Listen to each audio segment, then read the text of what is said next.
जिन शासन जिन वाणी सदा जयवंत हो। श्रमण संग सदा अविचल मंगल हो। मुक्ति को प्राप्त श्रमण भगवान महावीर स्वामी, उनकी परम पावन कल्याणी भागवती वाणी वाचक प्रमुख श्री इंद्र भूति गौतम आदि गणधर भगवंत युग प्रधानाचार्य परम पूज्य श्री सुधर्मा स्वामी जी महाराज, उनकी परम पावन पाठ परंपरा वर्तमान आचार्य ध्यान योगी परम पूज्य श्री शिव मुनि जी महाराज एवं गुरुजन सबके पावन चरण सरोजों में मेरा अनंत अनंत बार वंदनीय नमस्कार।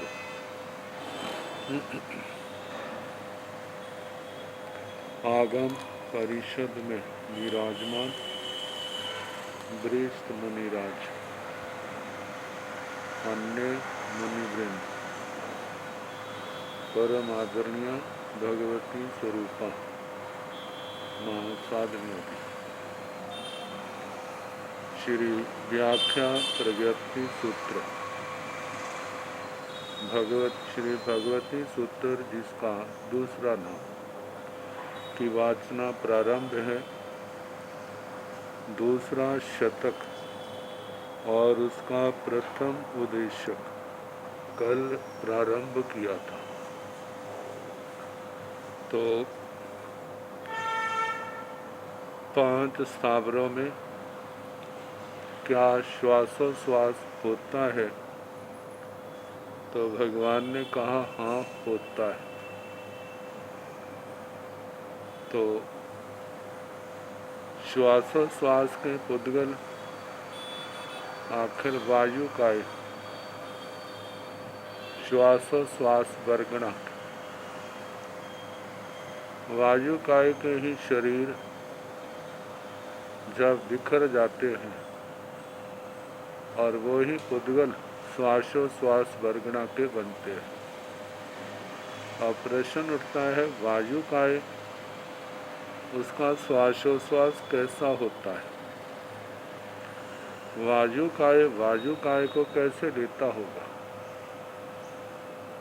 तो उसी का समाधान यहाँ पर आ रहा है।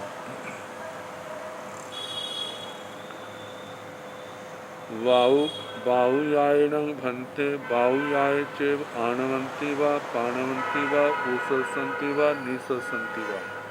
हे भगवान, वायु काय के जीव, वायु काय को ही आनमन प्राणमन उश्वास निश्वास के रूप में लेना और छोड़ना होता है इनका। हंता गोयमा हाँ गौतम बाहुयायण जाव निशसंतिवा। वायु काय का जीव वायु काय के ही पुद्गलों को श्वासोश्वास के रूप में लेता है और छोड़ता है।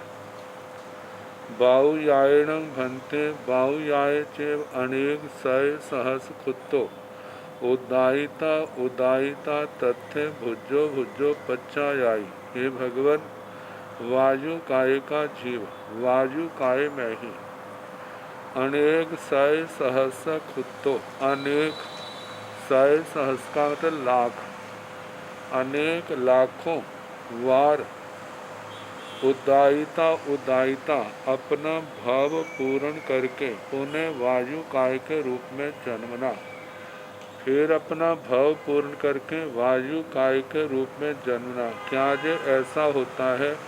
हंता गोयमा जहाँ पच्चायाई, हाँ गौतम ऐसा ही होता है कि वायु काय के जीव अपना भाव पूर्ण करके वायु काय में और लाखों भव अनेक लाखों भवों तक जन्म मरण करते हैं।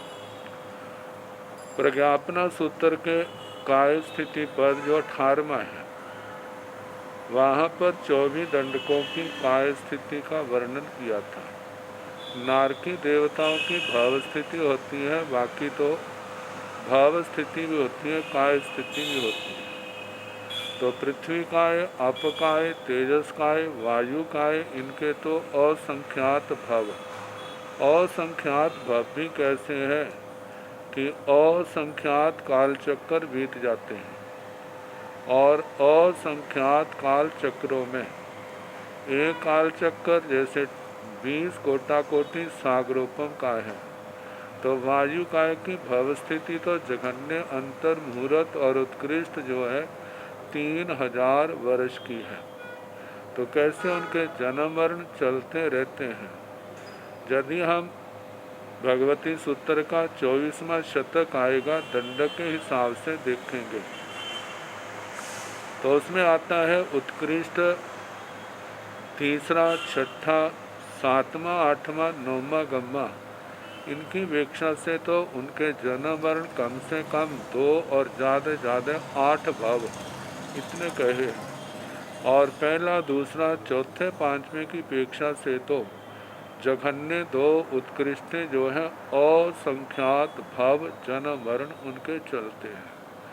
मतलब कि असंख्यात काल चक्कर तक भी जब उनकी काय स्थिति चलती रहती है तो कितने जन्म मरण हो गए, क्योंकि असंख्यात के भी असंख्यात भेद होते हैं। तो कहें कि असंख्यात काल की उनकी काय स्थिति है। से भंते के पुट्ठे उदाई अपुट्ठे उदाई। हे भगवान, जब वे अपने भाव को छोड़ते हैं तो क्या वे दूसरे के द्वारा सपृष्ट दूसरे का घात पा करके मृत्यु को प्राप्त होते हैं या बिना घात के मृत्यु को प्राप्त होते हैं। तो बताएं, गोयमा पुट्ठे उदाई नो अपुट्ठे उदाई।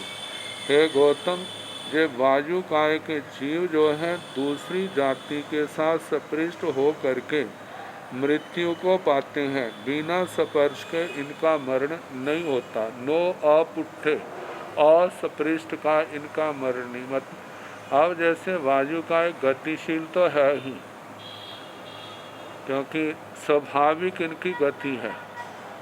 तिरछी गति जब चलते हैं तो एक दूसरे से टकराते भी हैं, और इनकी डेथ मृत्यु जो है टकराने से ही होती है।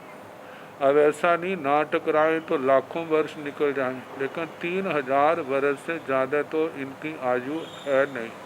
तो इसमें पता नहीं कितनी बार टकराते होंगे, और जब आयुष्य पूर्ण होता है तो टकरा करके ही इनका क्या होता है, भाव पूर्ण होता है। से भंते के सशरीरी निखमाई अशरीरी निखमाई। हे भगवान, जब जे अपना भाव पूर्ण करते हैं तो क्या शरीर के साथ अपने शरीर से निकलते हैं या बिना शरीर के निकलते हैं। गोयमा सिय सशरीरी निखमाई सिय अशरीरी निखमाई।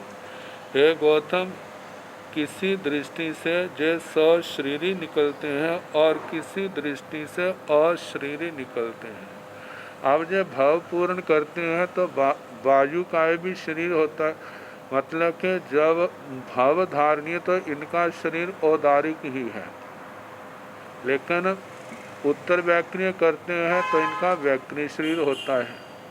तो जब आत्मा मृत्यु को प्राप्त होती है तो कहा किसी दृष्टि से सशरीरी होता है, किसी दृष्टि से अशरीरी अपने शरीर से निकलता है।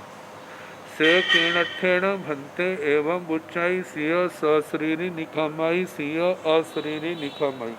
हे भगवान, ऐसा किस दृष्टि से कहा जाता है कि किसी अपेक्षा से सशरीरी निकलता है, किसी अपेक्षा से अशरीरी निकलता है।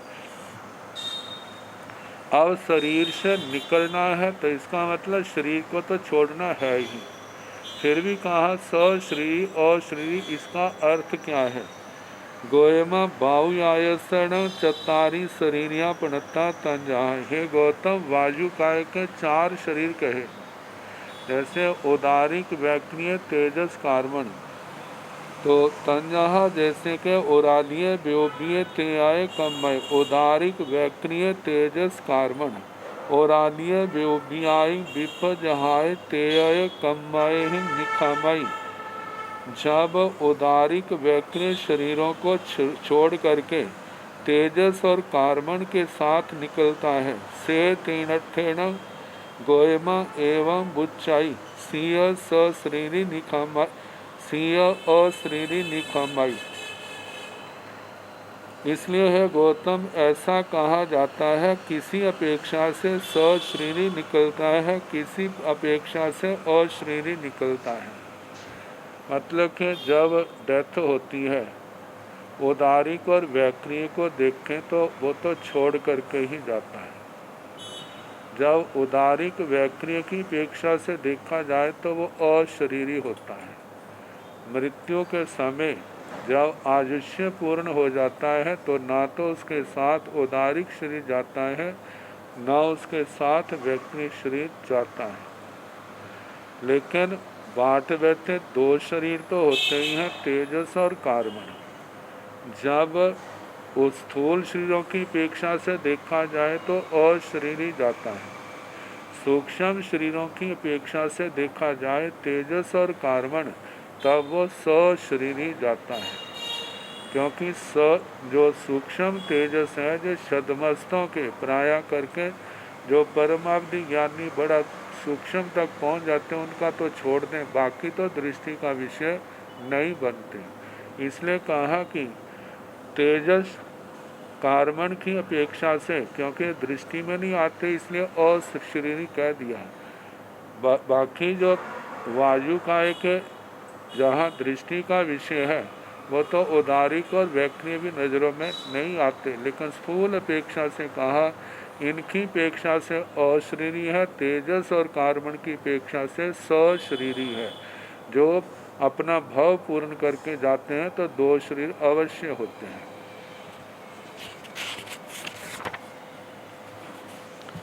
अब इसके आगे प्रकरण मृतादि अणगार।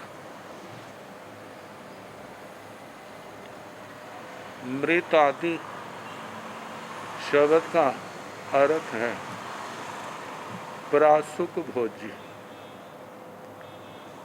परासुक आहार करने वाले। परासुक शब्द का मतलब प्रगता, अस्व, प्राणा, जस्मात् तत्परासुकम, जिसमें से प्राण निकल गए उसको परासुक कहा है। तो जब प्राण निकल जाते हैं तो उस शरीर को मृत कहा जाता है। जब प्राण निकल गए कहते हैं जब मर गया है,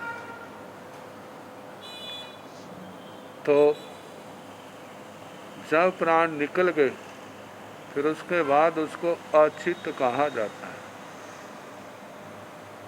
अचित्त का मतलब अब इसके अंदर चेतना नहीं है, अचित्त पुद्गल है। तो उन पुद्गलों को किसी जीव ने छोड़ा है, इसलिए उनको मृतक पुद्गल कह देते हैं। तो मृत पुद्गलों का आहार करने वाला। अब जो शब्द जो है ना, ये प्रचलित नहीं है, क्योंकि हमारे जो मृतक जो हैं पंचेंद्रिय प्राणियों के लिए आता है, विकलेंद्रियों के लिए आता है, मर गया है, लेकिन 5 स्थावरों के लिए प्रचलित नहीं है। उनको व्यवहार में ये मर गए हैं ऐसा नहीं कहा जाता। 5 स्थावरों में जीवन जो है, वनस्पति में तो अपने शासन के अतिरिक्त औरों में भी कितने हैं जो जीवन मानते हैं, लेकिन शेष 4 स्थावरों में तो जीवन नहीं मानते। जब जीवन ही नहीं मानते तो वहाँ पर जीवित और मरण का व्यवहार कैसे होगा। तो जीवन और मरण का व्यवहार जैसे त्रस प्राणियों में है, ऐसे 5 स्थावरों के अंदर भी है। तो सचित साधु साध्वी सचित का परित्यागी है, अचित का ही उसको आहार लेना है। जब अचित का लेना है तो अचित के लिए व्यवहार में हमारे अचित प्रचलित है, मृत शब्द प्रचलित नहीं। लेकिन उस आहार को मृत उन जीवों के पुद्गल हैं, तो उस अचित का आहार करने वाले को मृतादि कहा जाता है। मृतं अस्थि, संस्कृत में अद धातु आती है खाने अर्थ में।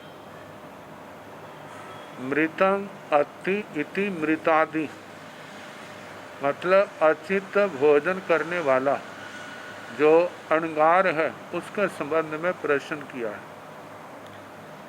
मडाइणं भन्ते नियंठे नो निरुद्ध भवे, नो निरुद्ध भव पवंच, नोपहीन संसारे, नोपहीन संसार वेणिज, नो बोछिन्न संसारे, नो बोछिन्न संसार वेणिज, नो निठी अठ, नो निठी अठ कारणिज, पुनरवि इत्थं हब्बमागच्छै हन्ता गोयमा मडाइणं भन्ते जा पुनरवि इत्थं हब्बमागच्छै सेण भन्ते किंति वत्तब्बं सिया गोयमा पाणेति वत्तब्बं सिया भूवेति वत्तब्बं सिया जीवेति वत्तब्बं सिया सत्येति वत्तब्बं सिया भिन्नोति वत्तब्बं सिया वेति वत्तब्बं सिया पाणे भूय जीव सत्य भिन्नो वेदेति वत्तब्बं सिया से किणट्ठेण भन्ते पाणेति वत्तब्बं सिया जा वेति वत्तब्बं सिया गोयमा जम्हा आणमैवा पाणमैवा ओ सैवा निसैवा तम्हा पाणेति वत्तब्बं सिया जम्हा भूय भवै भविष्य तम्हा भूयति वत्तब्बं सिया जम्हा जीवे जीवायि जीवतम् आउं च कम्मं ओव जीवायि तम्हा जीवेति वत्तब्बं सिया जम्हा सुत सत्य शोभा शोभेहि कम्मेहि तम्हा सत्येति वत्तब्बं सिया जम्हा तित्त कड़ुव कषायं बिल महुर रस्य जानायि तम्हा भिन्नोति वत्तब्बं सिया वेदेय सुह दुःखं तम्हा वेति वत्तब्बं सिया से तने तेन ठेण पाणेति वत्तब्बं सिया जा वेति वत्तब्बं सिया।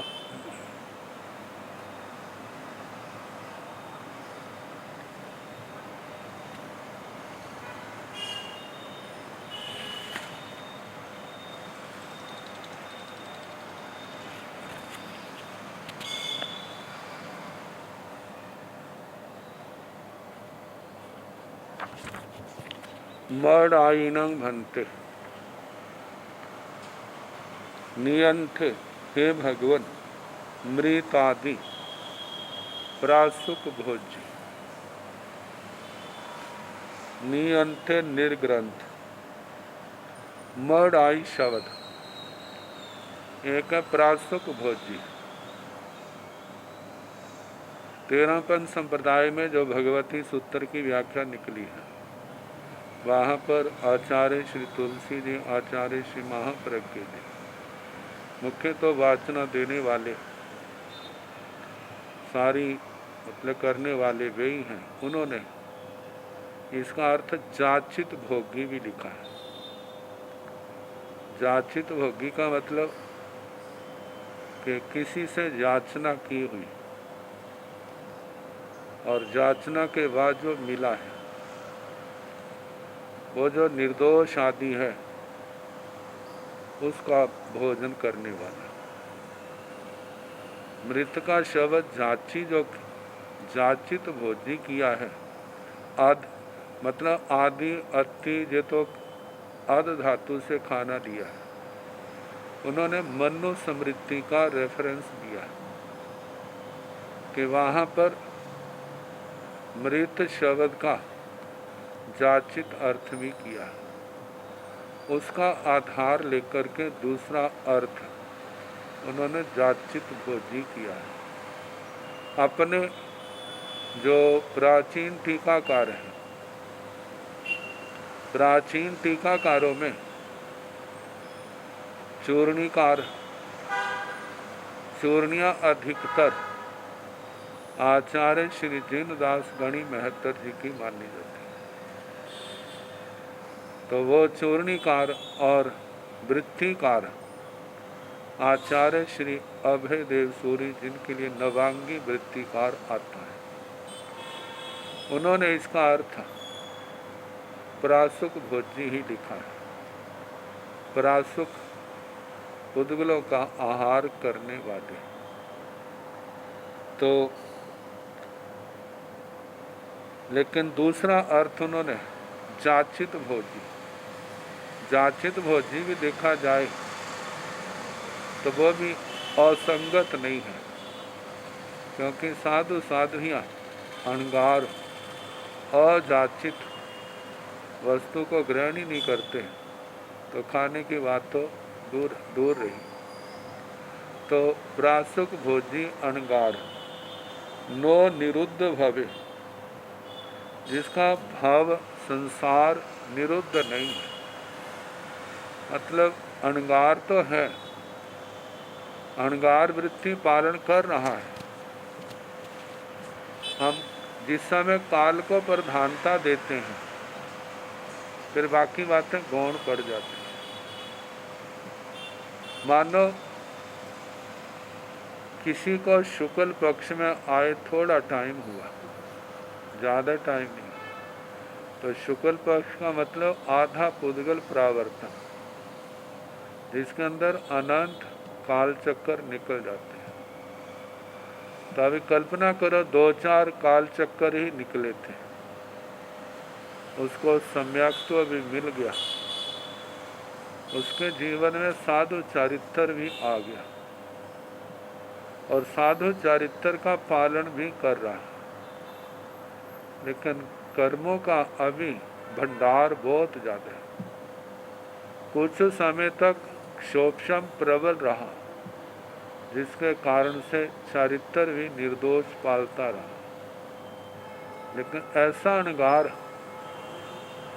जब तक तो क्षोभम ठीक रहेगा, उनका चारित्र भी ठीक रहेगा, लेकिन जब क्षोभम में कमजोरी आ जाएगी, फिर उसके बाद क्या होगा, आत्मा भ्रमित हो जाएगी। जैसे दृष्टांत के रूप में हम देखें, भगवती सूत्र में ही जमाली का वर्णन आएगा। कितना त्याग, कितना विराग, दीक्षा का महोत्सव, सब देखते हैं तो दंग रह जाते हैं, इतनी दृढ़ता। लेकिन जब पाप का उदय आया, मोह का उदय आया, तो श्रद्धा ही क्या होगी, विपरीत होगी।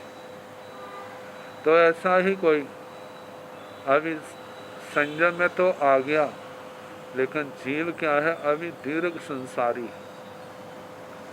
तो बताया है नो निरुद्ध भवे, जिसका संसार का निरोध नहीं हुआ, संसार सीमित नहीं हुआ।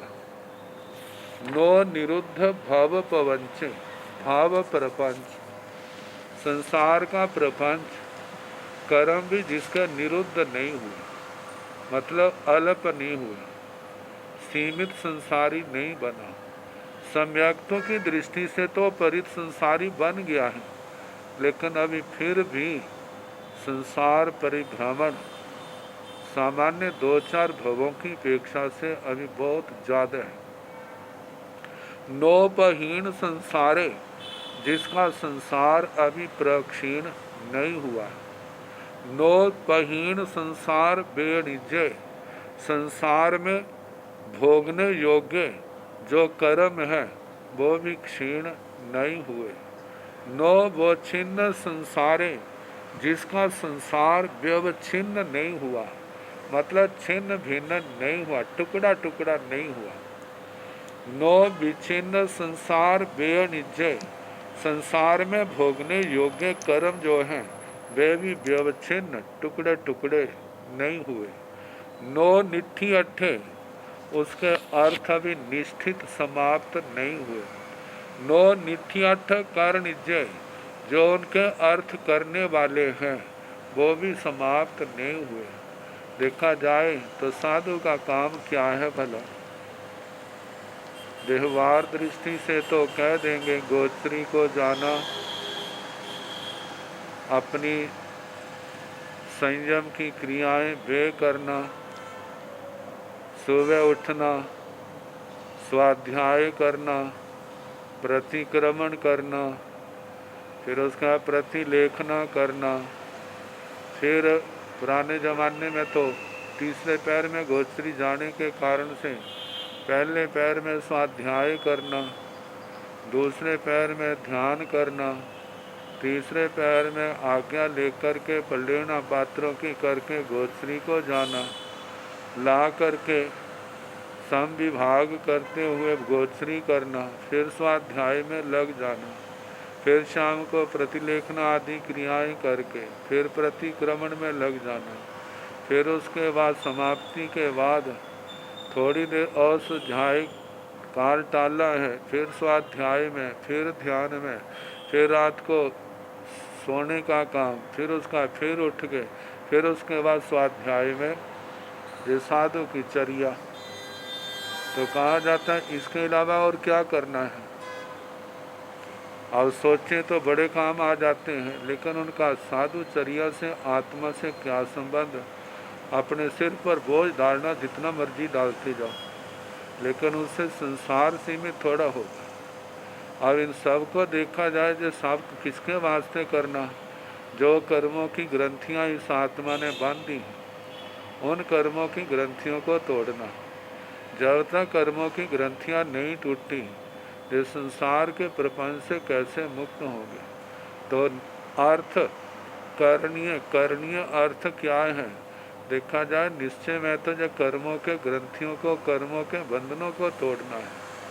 तो जिनके कर्मों के बंधन नहीं टूटे हैं, प्रगाढ़ बंधन है, उनको तोड़ने के लिए जितनी साधना चाहिए, जितना समय चाहिए, उतना समय उसको नहीं मिला।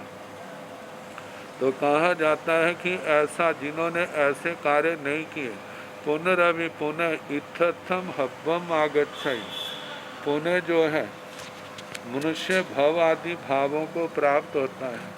मनुष्य भव तो कहा देखा जाए चारों गतियाँ, नर गति भी आ सकती है, त्रियंश गति भी आ सकती है, मनुष्य गति भी आ सकती है, देव गति भी आ सकती है। आत्मा भ्रमण जब परिभ्रमण करेगा इतना समय, क्योंकि मनुष्य भी तो 8 जन्मों से ज़्यादा नहीं बन सकता। त्रियंश पंचेंद्रिय वो भी तो 8 भव से लगातार ज़्यादा नहीं कर सकता। देव नर का तो एक ही एक भव है। अब पंचेंद्रिय त्रियंशों का भी पंचेंद्रिय के भव भी देखे जाएं तो कितना 1000 सागरोपम ऐसा है। त्रस्काय की स्थिति देखी जाए तो 2000 सागरोपम से कुछ ज़्यादा है। और उसके बाद यदि इस टाइम के अंदर से वह कर्म क्षय करके सिद्ध गति को नहीं किया तो फिर उसके बाद स्थावर काय में उसको अवश्य जाना पड़ेगा, संसार में परिभ्रमण करना पड़ेगा।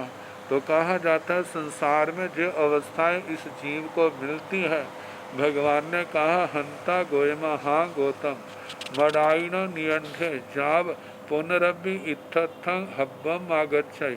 मृतादि जो निर्ग्रंथ है, मतलब प्रतिपाती होकर के पुनः संसार में नाना प्रकार की पर्यायों का अनुभव करता है। सेणु भंते किंथि वत्तव्यं सिया, भगवान उसको किस रूप में कहना चाहिए। गोयमा पाणेति वत्तव्यं सिया, हे गौतम उसको प्राण भी कहना चाहिए, वो प्राण भी है। प्राण क्यों है? क्योंकि प्राणों का धारण करने वाला है।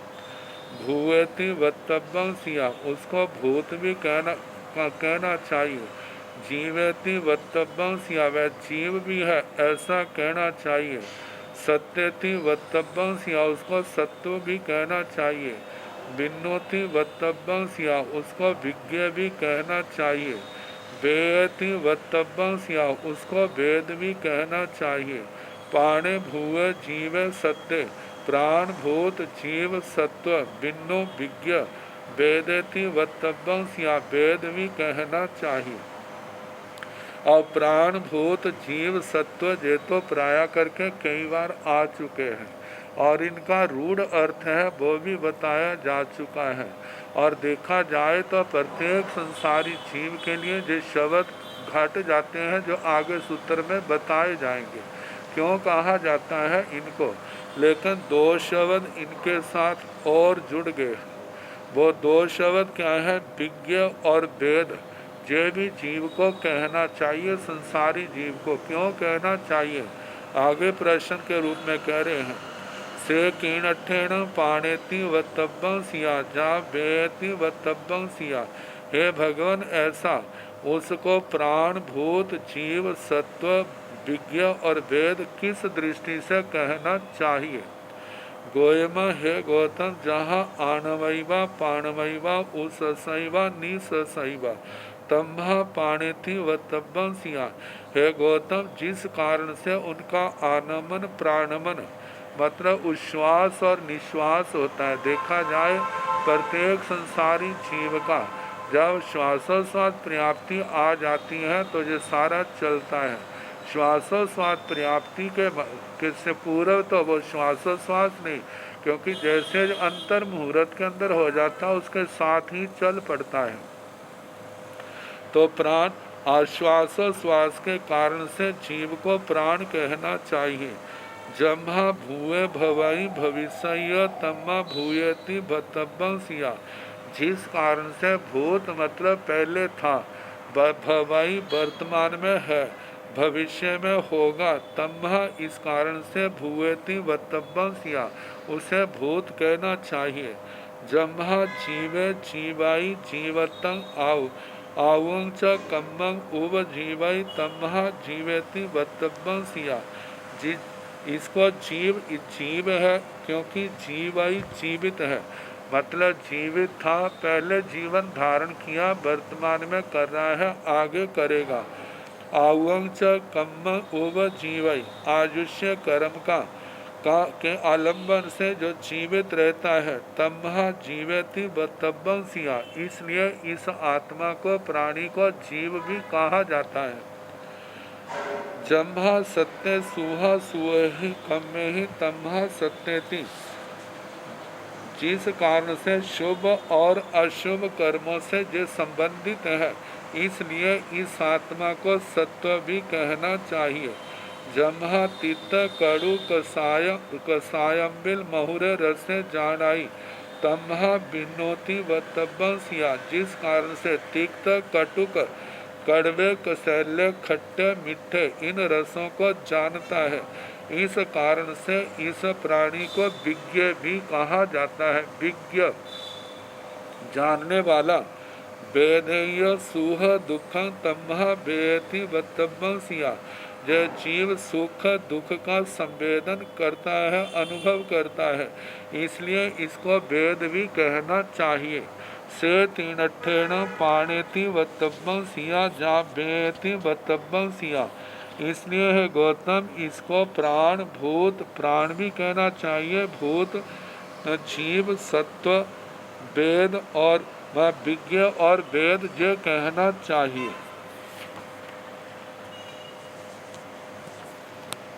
ये तो वे थे जो नो निरुद्ध भवे, जिनका संसार यात्रा निरुद्ध नहीं थी।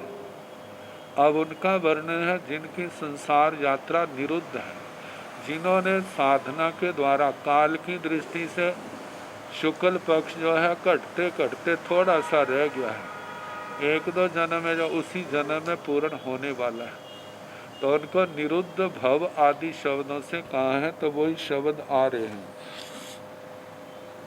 मडायिण भन्ते नियंठे निरुद्ध भवे निरुद्ध भाव पवंचे जाव नित्याठ कर्णिजे नो पुनरवि इत्थं हब्बमागच्छै हंता गोयमा मडायिण नियंठे जाव नो पुनरवि इत्थं हब्बमागच्छै सेण भन्ते किं वत्तव्यं सिया गोयमा सिद्धेति वतब्बं सिया बुद्धेति वतब्बं सिया मुत्तेति वतब्बं सिया पार गएति वतब्बं सिया परम पर गएति वतब्बं सिया सिद्धे बुद्धे मुत्ते परिनिबुड़े अंत गड़े सब दुख पहिणेति वतब्बं सिया सेवं भंते ति भगवं गोय में समणं भगवं महावीरं वंदाई नवंसाई संजमेण तवसा पाणं भावे माणे विहराई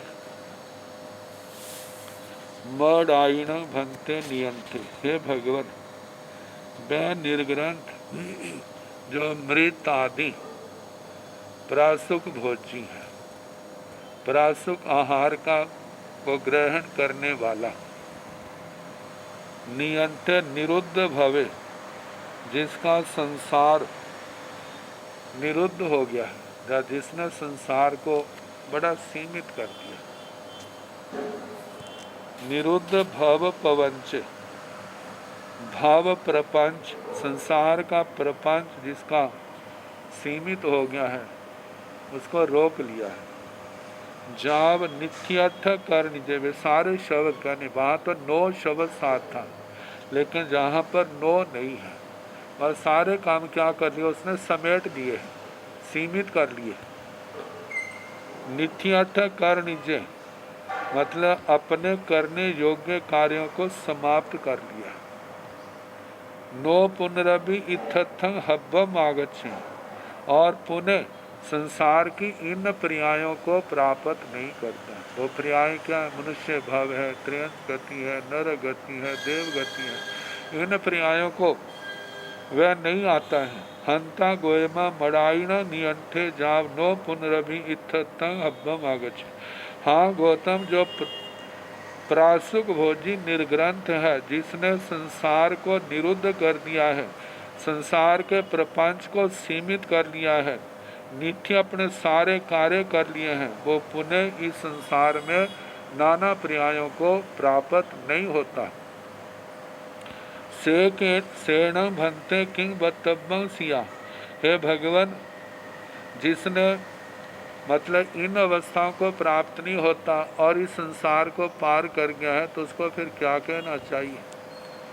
गोयमा सिद्धेति वतब्बं सिया, हे गौतम, उसको सिद्ध कहना चाहिए, क्योंकि जिसने सारे काम संसार का निरोध कर दिया, संसार को रोक दिया, संसार के प्रपंच को रोक दिया,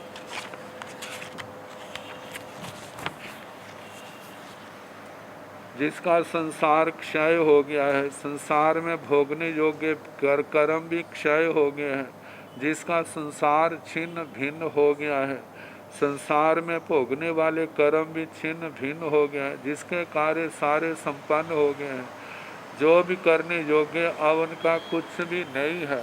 अब वो संसार में थोड़ा संसार से तो बाहर हो जाएगा, क्योंकि जब 4 मोनी कर्म का क्षय हुआ था तो वीतराग बने थे, ज्ञानावर्णीय दर्शनावर्णीय अंतराय क्षय हुए तो आत्मा सर्वज्ञ सर्वदर्शी अनंत बल का धारी बना। जब अघाती कर्म क्षय हुए तो आत्मा सिद्ध बुद्ध मुत्ते परिनिबुड़े, जो उनके शब्द आए, सिद्ध हो गए, बुद्ध हो गए, मुक्त हो गए, निर्वाण को प्राप्त किया, सभी दुखों का अंत कर लिया। तो जिन्होंने इन संसार की समस्त पर्यायों का क्षय कर दिया है, उस आत्मा को सिद्ध कहना चाहिए, बुद्धति बुद्ध कहना चाहिए, मुत्तेति मुक्त कहना चाहिए, पार गएति बतब्बं सिया, पार गत कहना चाहिए, संसार को पार हो गए। परम पर गए थी वतब्बं सिया, परम पर गत कहना चाहिए। सिद्धे बुद्धे मुत्थे परिनिबुड़े अंतगड़े सब दुख पहिणे थी वतब्बं सिया, वे सिद्ध है, बुद्ध है, मुक्त है, परिनिर्वाण को प्राप्त है, अंत कृत है, सभी दुखों का क्षय कर लिया है, ऐसा कहना चाहिए। जो फुटकर गाथा में गाथा आती है ना, सिद्धाण बुद्धाण पार ज्ञान परम पर ज्ञान लोग मुप ज्ञान नमो सब सिद्धाण, उस गाथा का जे अंश क्या है, मूल है। जहाँ से अर्थों को लेकर के उस गाथा की रचना है, ऐसा अपना मानना है। क्योंकि ये शब्द लगभग यहीं आते हैं, तो उनको सिद्ध भी कहना चाहिए। क्यों? क्योंकि उन्होंने शुक्ल ध्यान की अग्नि के द्वारा सारे कर्मों को जो बंधे थे जला दिया है। फिर उसके और उनके सारे कार्य संपन्न हो गए हैं, वो बुद्ध हैं। क्योंकि दुनिया में कई ऐसी मान्यताएं हैं कि मुक्त होने के बाद आत्मा के पास ज्ञान नहीं रहता, क्योंकि उनका मानना है ज्ञान बुद्धि का गुण है, बुद्धि जड़ पदार्थ है। अब जड़ पदार्थ अलग हो जाते हैं, इसलिए वहाँ पर ज्ञान नहीं होता। उनकी मान्यता का निराकरण करने के लिए भगवान ने ये शब्द बुद्ध दिया कि मुक्त होने के बाद भी उनका ज्ञान यथावत केवल ज्ञान केवल दर्शन बना रहता है। फिर आगे मुत्तेति वत्तब्बं से उनको मुक्त क्यों कहा जाता है? क्योंकि वो आठों कर्मों से मुक्त हो गए हैं। पार गए थी वत्तब्बं सिया, वे संसार को पार कर गए हैं। अब संसार के अंदर पुनः उनका आना नहीं होगा। परम्पर गए थी वत्तब्बं सिया, परम्पर गत उनको कहते हैं जिनको सिद्ध गति प्राप्त हुई, एक समय से ज़्यादा हो गया है, उनको परम्परगत या परम्पर सिद्ध कहते हैं।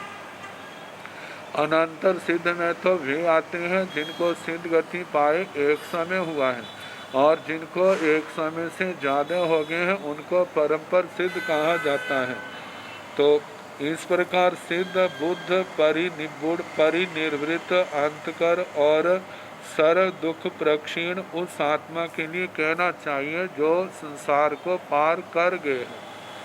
सेवम भंते थी भगवान गोय में, हे भगवान इसी प्रकार है। इस प्रकार भगवान गौतम जी श्रमण भगवान महावीरं, श्रमण भगवान महावीर जी को बंदाई नमस्साई वंदना नमस्कार करते हैं।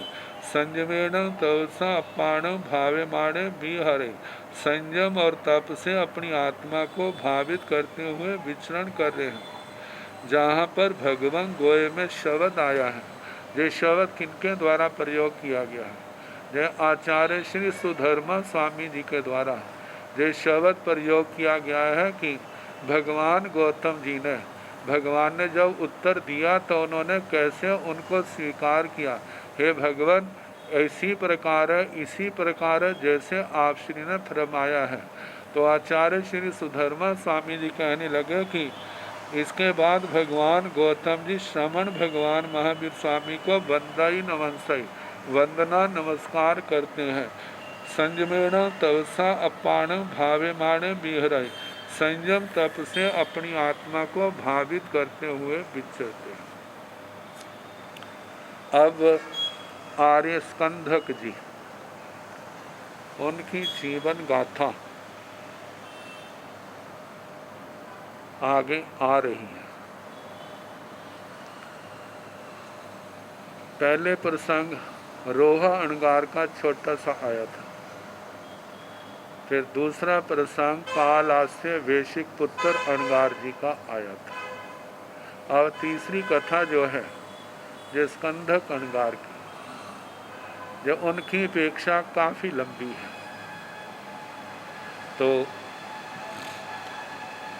जैन भागवती दीक्षा लेने से पहले स्कंधक परिव्राजक मतलब के सन्यासी थे। सन्यासी भी कोई साधारण नहीं थे, अपने धर्म ग्रंथों के पारगामी विद्वान थे। सारा इसके अंदर वर्णन आएगा। तेन कालेन तेन समेण समणे भगवं महावीरे, राय गियाओ नय राओ गुणशीलाओ चैयाओ पढ़ी निखमाई, पढ़ी निखमिता बहिया जन वै बिहारं बिहराई।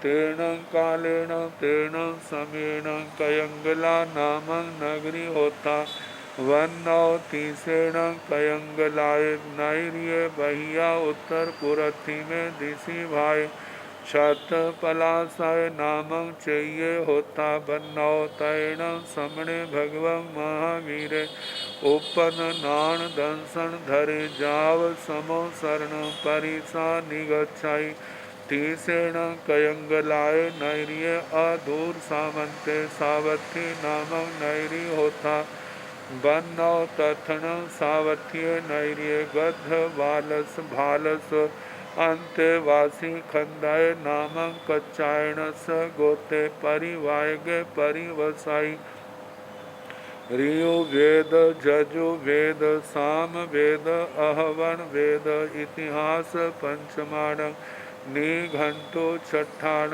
चौण वेदाण संगो वंगाण सरहसाण साराय बाराय धाराय पाराय सडंग विसठी तंत विसाराय संखाणे सिक्खा कप्पे बागरणे छंदे निरुत्ते जोईसा मयणे अन्य सुय बहुसु बंब नय सु परिवाय सुय नय सु परिनिठिये या भी होता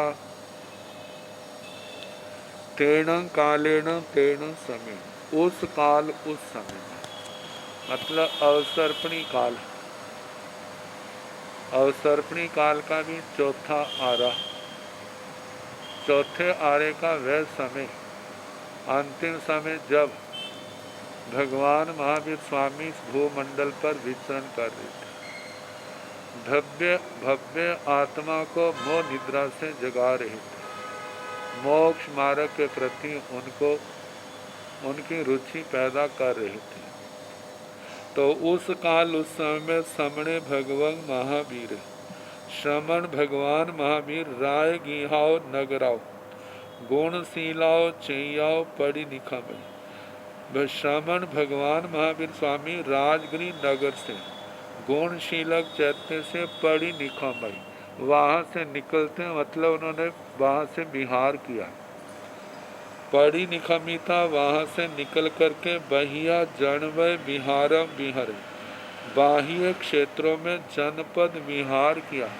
ऐसे आता है ना, गामाणु गामंग द्विजमाणे, एक ग्राम से दूसरे ग्राम में फिर आगे से आगे विहार करते हैं।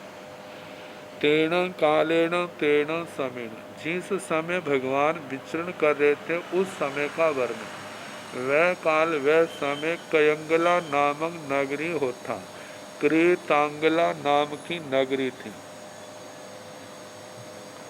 कयंगला, इसकी छाया कृतंगला भी बनता है, हिंदी में कृतांगला भी बनता है। तो कृतांगला नाम की नगरी थी। बन्नौ, उसका वर्णन करना। वर्णन कैसा? जैसे औपपातिक में चंपा नगरी का आता है। तीसेण कयंगलाय नैर्य बहिया उत्तर पुरथी में दिशी भाई सतपलासाय नामक चैय होता। उस कृतांगला नाम की नगरी के बाहर ईशान कोण दिशा भाग में 70 पलाशक नाम का चैत्य था। बन्नौ, उस चैत्य का वर्णन करना जैसे चंपा नगरी के बाहर पूर्ण भद्र चैत्य का वर्णन आता है।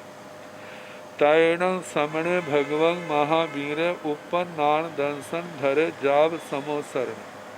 फिर उसके बाद श्रमण भगवान महावीर स्वामी, जिनके केवल ज्ञान केवल दर्शन पैदा हुआ है, उसको धारण करने वाले जाव समो शरणम, उस कृतांगला नगरी में भगवान का पधारना हुआ। परिसा निगच्छई, परिषद अपने गांव से निकलती है। तीसेण कयंगलाय नैर्य अदूर सामंते, उस कृतांगला नगरी के अदूर सामंते, ना दूर ना नजदीक, सावथी नामक नगरी होता, श्रावस्ती नाम की नगरी थी। तो बन्नौ, उस श्रावस्ती नगरी का वर्णन करना। तथन सावथ्य नैर्य गद्धवालस अंत्यवासी खंदय नामक कच्चायण सगोते परिवाय के परिवसई। तथन सावथ्य नैर्य वहाँ श्रावस्ती नगरी में गद्धवालस गर्दभाल आचार्य श्री गर्दवाली जी का भी वर्णन आता है।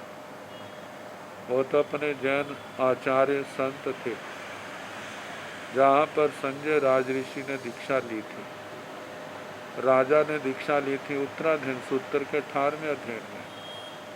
तो जो गर्दवाल उनके अंत्यवासी खंदय नामक कच्चायन स गोते स्कंदक नाम के कात्यायन गोत्रीय परिव्राजक परिवसाई वहां पर निवास करते थे, श्रावस्ती नगरी में कहीं। अब उनकी विद्वता के संबंध में बताए हैं ऋयु वेद, जजु वेद, सामवेद, अहवण वेद, इतिहास पंचमाण। ऋयु वेद का मतलब ऋग वेद, जजु वेद, जजुर्वेद, सामवेद, सामवेद, अहवण वेद, अथर्वण वेद चौथा वेद। और इतिहास पंचमाण पांचवा इतिहास। निघंटू छठाण, निघंटू जो शब्द कोश है जो छठा है। इनके पारगामी विद्वान चौर्णंग वेदाण संगो बंगाण अंगो पांगो सहित 4 वेदों के सरहस्याण, और वो भी कैसे सरहस्य रहस्य के साथ उनके अंदर जो बातें छिपी हैं उनको जानने वाले। साराय बाराय धाराय पारे ये 4 शब्द आए हैं। साराय का मतलब समारक, समारक का मतलब किसी को भूल गया है, कोई गलत पाठ कर रहा है तो उसको याद दिलाने वाले, मतलब भूल गया है उनसे पूछता है तो उनको याद दिलाने वाले कि जहाँ पर ये आता है। बाराय कोई गलत पाठ करता है तो उसको बारक, बारक का मतलब रोकने वाले। आगे धाराय धारण करने वाले, मतलब कि वे ग्रंथ इतने जो हैं केवल किताबें पढ़ने से ही नहीं उनको कंठस्थ है, धारण किया हुआ है। आगे पार आए, इनके पार पारग पारगामी, मतलब बार बार इन धर्म ग्रंथों का पारायण करने वाले, क्योंकि विद्या जो है केवल एक बार पढ़ने से पूर्णता नहीं आती। मानव पूर्णता कर्मी प्राप्त कर्मी ली है और उसके बाद उसकी परिवर्तना ना की जाए, बार बार उनको पढ़ा ना जाए तो सीखा हुआ ज्ञान कितना भी परिपक्व क्यों ना हो समय आने पर विस्मृत हो जाता है। जैसे किसी घर की कितनी सफाई क्यों ना कर लो, 10-15 महीना पर उसकी सफाई ना करो तो गर्दे की परत वहाँ पर साफ दिखने लग जाती है। ऐसे ही पढ़ी हुई विद्या का यदि बार बार आवृत्ति ना की जाए तो वो भी विस्मृति के गर्त में पड़ती जाती है, भूल जाती है। तो वो क्या है, पारग पारगामी है। सडंग भी 6 अंगों को जानने वाले हैं। सजित 6 अंग ज्योतिष आदि इसके संबंध में आता है। 6 अंगों के नाम आते हैं। ज्योतिष का है, निरुक्त का है, कुछ इसके नाम आएंगे। मतलब जिसके कारण से अपने धर्म ग्रंथों को पढ़ना आसान हो जाता है।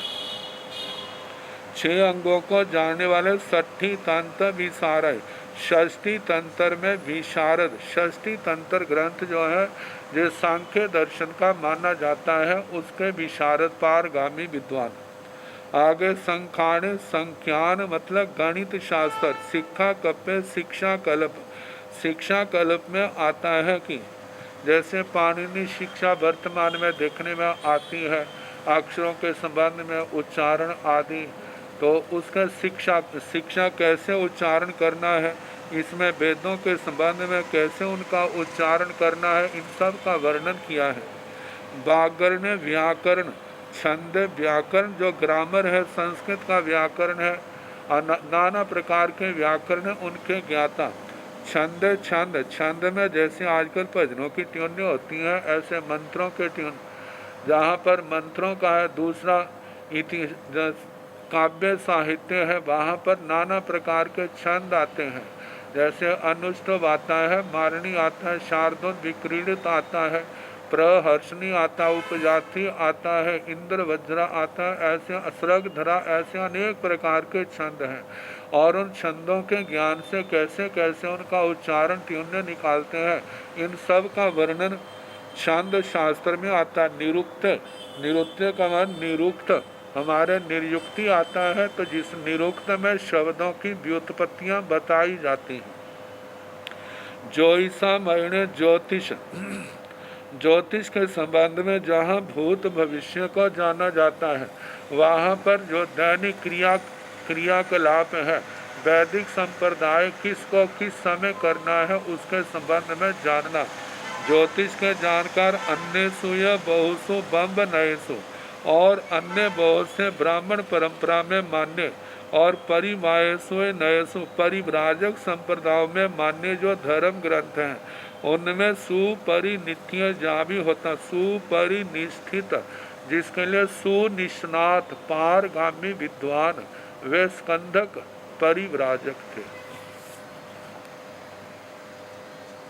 तत्ण सावत्ये नैर्ये पिंगलाय नामग्नियंठे बेसालिये सावाय परिवसाई तैण से पिंगलाय नामग्नियंठे बेसालिये सावाय अन्य के आई जेणे खंदाय कच्चायण स गोते तेने उवागच्छाय उवागच्छिता खंदगं कच्चायण स गोता ईणम खेवं पुच्छे मागः किं स अन्ते लोय आनन्ते लोय स अन्ते जीवे आनन्ते जीवे स अन्ता सिद्धि अनंता सिद्धि स अन्ते सिद्धे अनन्ते सिद्धे केणवा मरणेन मरमाणे जीवे बद्धाई वा हायै वा एतावं ताव आयखाहि भुज्यमाणे एवं।